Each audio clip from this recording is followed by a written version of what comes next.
You are watching India Sense with me, Gauri Dwivedi. Let's take a look at the big headlines. First up, India launches its biggest push ever for semiconductor manufacturing. At Semicon, Prime Minister Modi sets an ambitious target of tripling electronics manufacturing to $500 billion in 6 years. India looks to ink tech partnerships with Japan, Singapore and US.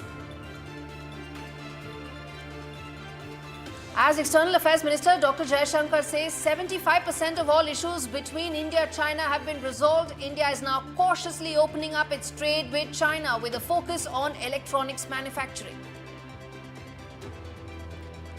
Leader of opposition in India, Rahul Gandhi, raises a hornet's nest over religious freedom to Sikhs. Gandhi's false claims endorsed by Khalistani terrorist Pannu. National Security Advisor Ajit Doval meets Russian President Vladimir Putin on the sidelines of the BRICS NSA meeting. Putin-Doval meet comes 3 weeks after PM Modi met Ukrainian President Zelensky, and international clamor is growing for India to mediate.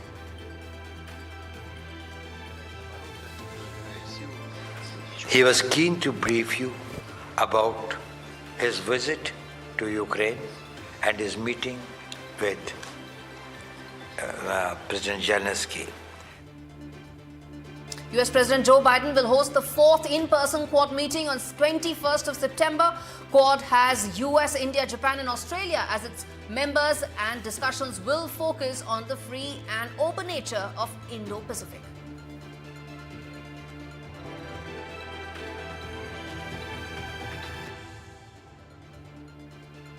All right, the big story on the show this week, India's push to be a player in the semiconductor space. Well, this isn't the first time that India has made efforts, but what's different is the intent and the vision.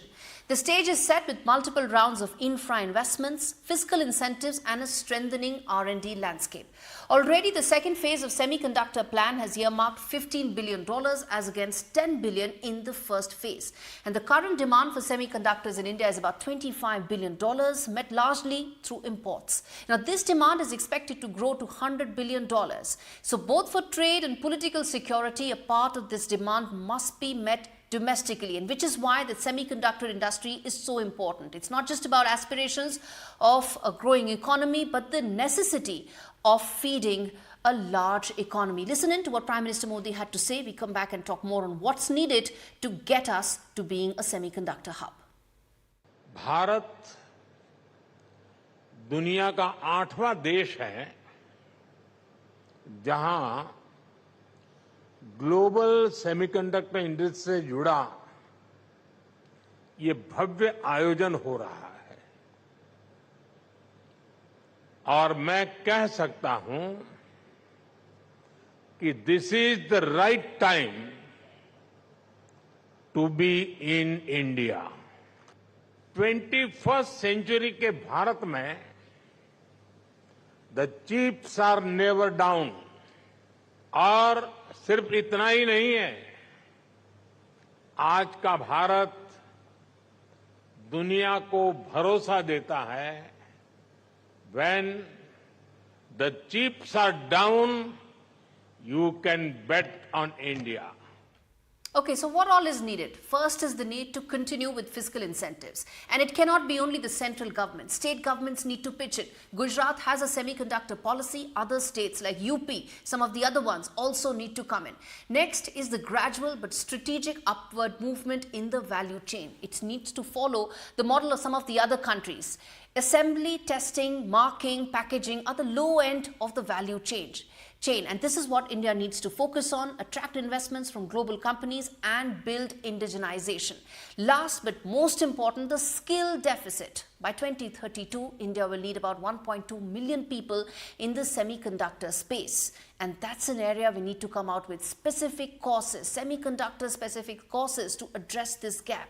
India wants to capture 10% of the global demand of semiconductor chips by 2030, wants a $110 billion economy and industry. And for that, these factors need to fit in. And if they do, the numbers could be higher. Unlike the past, where governments and industry glamorized big fab factories that needed big ticket investments, industry and policy framework is now enabling a smaller, viable ecosystem. even the lower end of the tech value chain, which is why I said it's different this time around. And with global political climate acting as a major enabler, it's clear that India is primed to be a major player in the semiconductor space and semiconductor ecosystem. And that is when we need to hear the first top voice on the show, Brad Staples, on the tailwinds that could propel India's chip journey from here on. Listen in.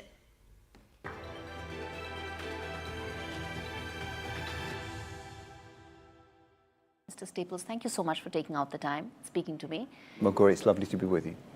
So we speak at a time when there is a huge push towards semiconductor manufacturing by the government. There's an expectation that this could lead to big ticket investments. First of all, I want your thoughts on a very consistent effort being made by the government. There are proposals, there are committed investment proposals that are in place. But how do you see India's semiconductor journey?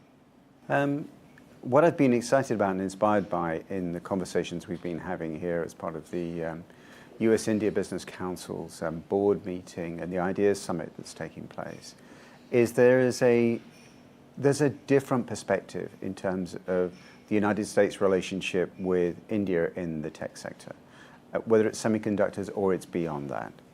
That there is US capital coming to India excited and determined to be part of a new stage in India's tech sector development. It's the era of outsourcing is long past, and we have innovation at a large scale and a real commitment here to build a complementary relationship in the tech space between the United States and India. And the semiconductor sector is right at the heart of that. And we've got large-scale US semiconductor investments now taking place in this country.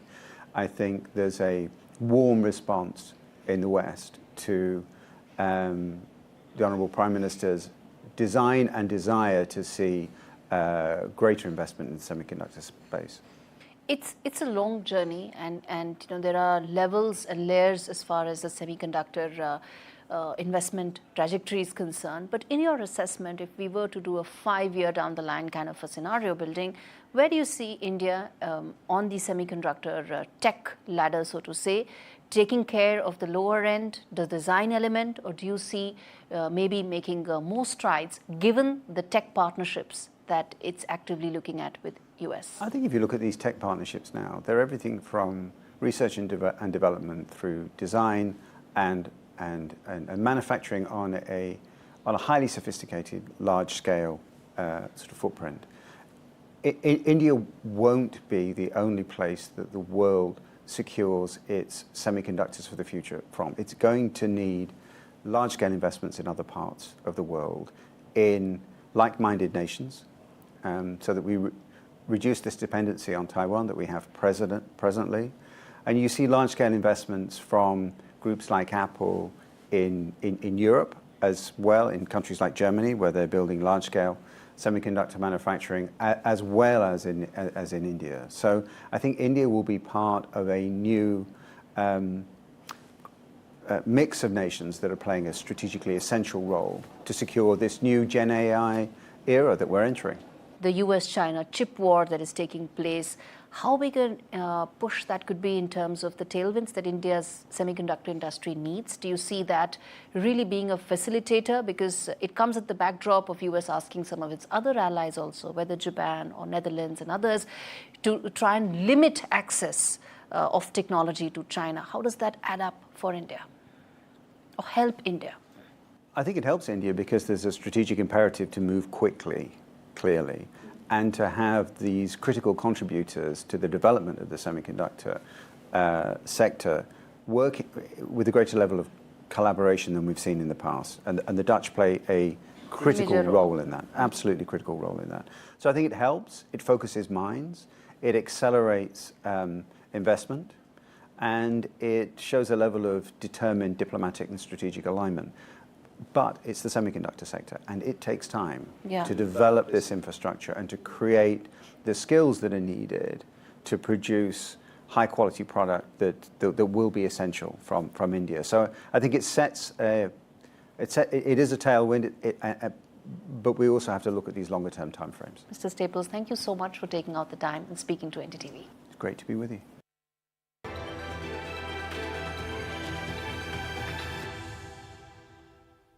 right, wide angle show, a segment of the show. India-China ties have been tense in the last 4 years, and their bilateral ties, trade, though skewed against India, has continued unabated. But as India makes a push for getting a larger slice of the global IT industry, it's making amends in its no Chinese investments stance. Now, this is needed to end long-term dependence, to kickstart homegrown production and boost local industry. In fact, let's listen in to what Dr. Jaishankar had to say in terms of cautiously opening up Chinese investments in India. We are not close to business from China. I mean, this is the country, it's the second largest economy in the world. It's a premium manufacturer. So there's nobody who can say, I won't do business with China. I think the issue is which sectors do you do business, on what terms do you do business? So it's far more complicated than a black and white binary answer. All right, the last 4 years as it shut Chinese investments, Indian industry says that local manufacturers here suffered $10 billion in production losses. There were significant job losses as well, which is why India needs to now cautiously open up to Chinese investments to ensure long-term Atmanirbharta in electronics manufacturing. By 2026, India's demand for electronics components will cross $75 billion, and India needs to make a policy priority to start homegrown production, to reduce reliance on imports, and for that, opening up to Chinese investments with a clear tech transfer and clear guardrails in place is an imperative, and which is why, as long as guardrails are in place, India can start this process of opening up to Chinese funds. All right, on that note, we slip into a very short break. We come back with lots more on the other side. Stay with us.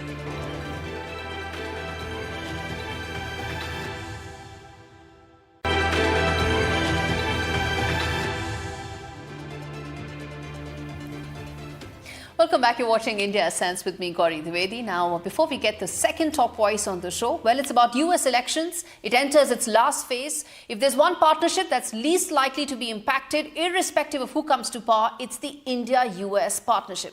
This means there's very little uncertainty for New Delhi, whether it's Kamala Harris or Donald Trump who comes to power. And let's get in our second top voice on the show, Ambassador Atul Keshap, on the convergence between Democrats and Republicans when it comes to partnering with India. Ambassador Keshap, thanks so much for speaking to me on India Sense.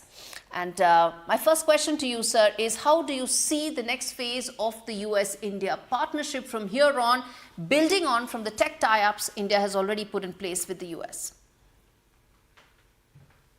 So, Gauri, thank you for the opportunity. I think now we are in, the starting gun has gone off, and we are now heading for escape velocity.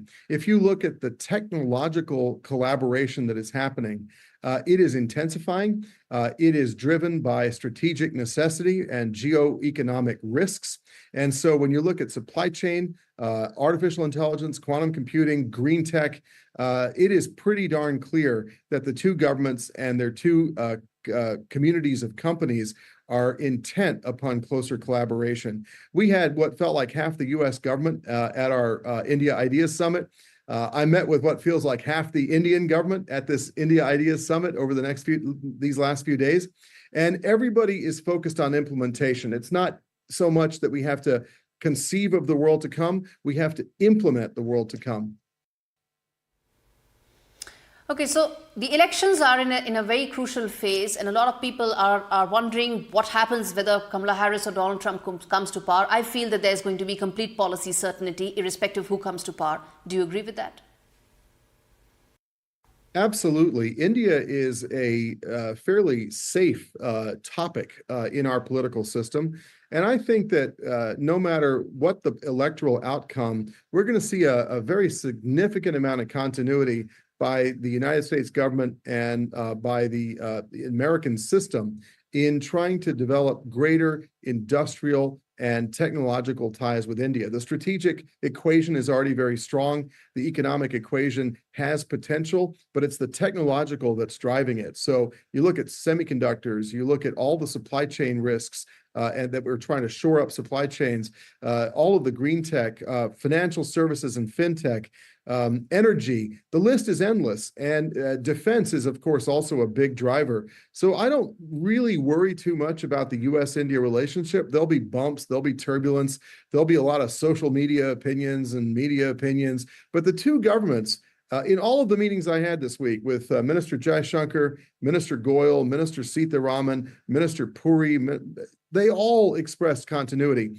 And with all the U.S. government officials with whom I met, all of those visiting from Washington, including the president's chief policy advisor on South Asia and the State Department chief policy advisor on South Asia, the USTR chief policy advisor on South Asia, the continuity is very clear. We also hosted Treasury delegations, Development Finance Corporation delegations, so many different parts of the U.S. government working in the same direction with the Indian government on the technological convergence, particularly securing our people from any risks. All right, Ambassador Keshap, I'm afraid I have to leave it there. Thanks much for speaking to me on India Sense.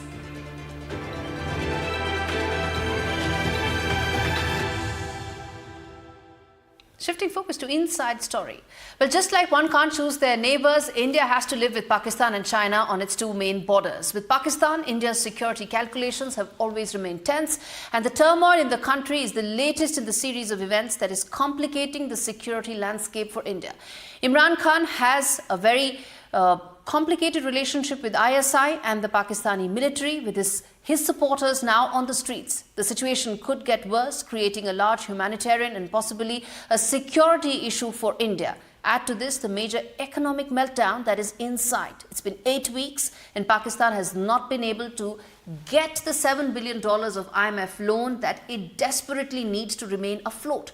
Pakistan's external debt stands at $130 billion with, guess what, nearly a 30% owed to China. And here's the catch. To secure the loan, Pakistan needs to ensure rollover of its past debt. But in the past, debt restructuring talks with China for Pakistan have all but failed, telling you just how crucial and vital India needs to be as far as its borders with Pakistan is concerned. All right, it's that segment of the show which is the most exciting video of the week.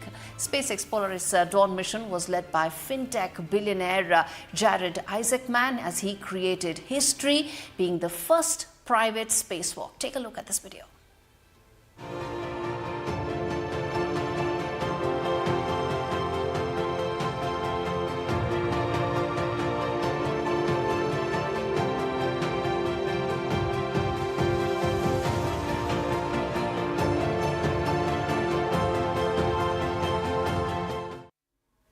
With that, it's a wrap on this edition of India Sense. Thanks so much for watching.